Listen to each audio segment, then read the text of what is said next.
almost a week since the deadly terror attack in Pulwama, in which 40 CRPF soldiers were killed by a suicide bomber. Joining us on NDTV today, almost a week after that attack, is the DG of the CRPF, Mr. Rajiv Bhatnagar. Mr. Bhatnagar, thank you very much, for speaking to us on NDTV today, sir. You've had nearly a week to analyze what had happened on that particular day, what possibly could have gone wrong. If you could share with us, sir, your assessment when you look back, whether you feel that, the intelligence shared was enough, whether the protocols followed that day were the right ones. In a sense, what are the lessons you've learned from this attack, sir?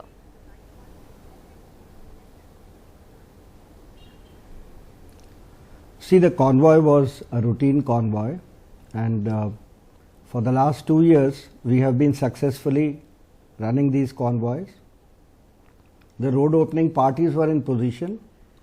The anti-IED measures on the road, the sanitization had been done, and because of the winters, sometimes because of snowfall, this time the convoy was operating after a period of almost 10 days. But these are then things that happen very often, and it was fairly routine. And the problem was that this was a new threat of a suicide car bomber, and because civilian traffic is permitted on the roads, that was one of the reasons why this incident happened. We are now trying to relook at our SOPs, at the systems in work, and talking to the J&K police, the traffic police, the army, the other CRPFs who also run convoys. And after that date, we have been running the convoys regularly. Right. So do you think that it would be better in future to move troops by train, by air? Is that a more practical way to do it?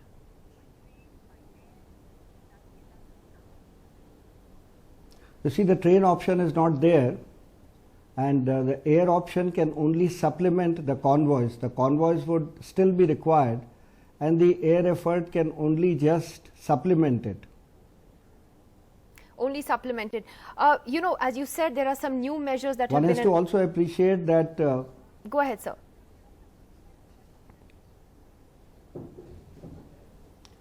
One has to also appreciate that there will be movement of troops. There will be movement of troops not only from Jammu to Srinagar, but also from Srinagar and other locations on duty. The forces would always be on the move. The officers would also be moving. And therefore, it is not just a question of the convoys as far as this threat is concerned, but this threat would have to be factored in the other arrangements also. It would also have to be factored into the camp security aspects also. So, in conjunction with all the agencies, we are working as to how to minimize this threat. As you said, sir, this is a new challenge that the forces are facing in the Kashmir Valley. Homegrown suicide bombers using cars, and we don't know if there are more of them out there. So, what kind of a challenge is this for you and your forces today?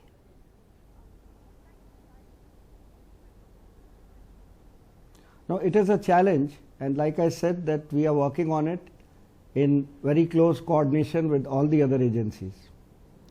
So you've also made some comments earlier this week that the focus of the CRPF now will also be to build the capacity at diffusing and detecting IEDs better. You said, quote unquote, that there was a gap in this earlier, and this is something we need to improve upon. If you could sort of explain that. Is that an area of weakness that we need to strengthen? You see, we are working on improving we are strengthening our IED capabilities, because IEDs were not being used much in the valley. It was last year that the IEDs have again started being used, and since the last 6 months, we have been building up our capacity as far as IEDs are concerned. We are also training the J&K police. They are also increasing their capabilities of detecting and handling IEDs. So this effort is going on. Right. So what does the force though require in terms of strengthening overall, from the government today? Is it more mine-protected vehicles, other equipment for the soldiers? What is it that the paramilitary force actually requires, you think, that would strengthen it?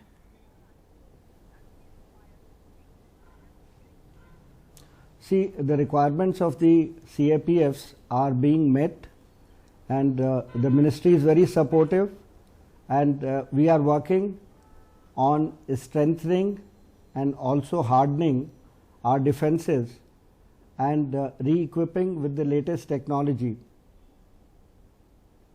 Right. Sir, one final question, and this is on, how the CRPF, in addition to dealing with the tragic loss of its own men, was also in the aftermath of this attack dealing with a flood of fake news, fake photographs, fake posts online, on Twitter, on Facebook, etc. The CRPF DIG and chief spokesperson in fact said that some of these posts were gory, others were filled with communal hatred, saying that these were almost an insult to our Jawans. They did not lay down their lives so that their death could become a cause for communal hatred.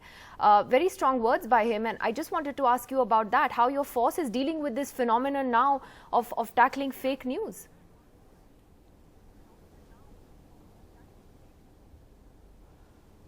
The loss for us is there. There is a sense of loss, and we pay tributes to our brave soldiers who have laid down their lives, and we are one with their families in this hour of grief. And the force is a professional force. Its morale is good. It has a glorious tradition of valor and sacrifice, and even this loss will make our resolve even stronger.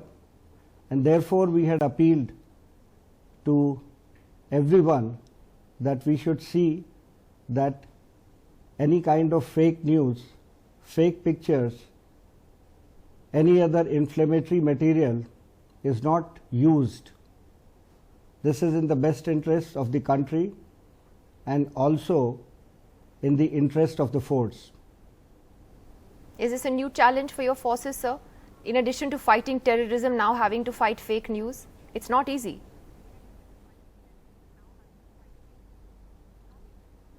You see, it is something that we want to alert everybody about, and we have done it.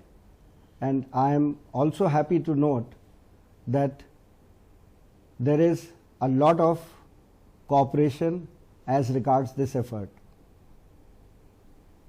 All right, sir. Well, thank you again for speaking to us almost a week after the Pulwama attack on what the lessons have been learned from that. Mr. Bhatnagar, thank you for talking to us.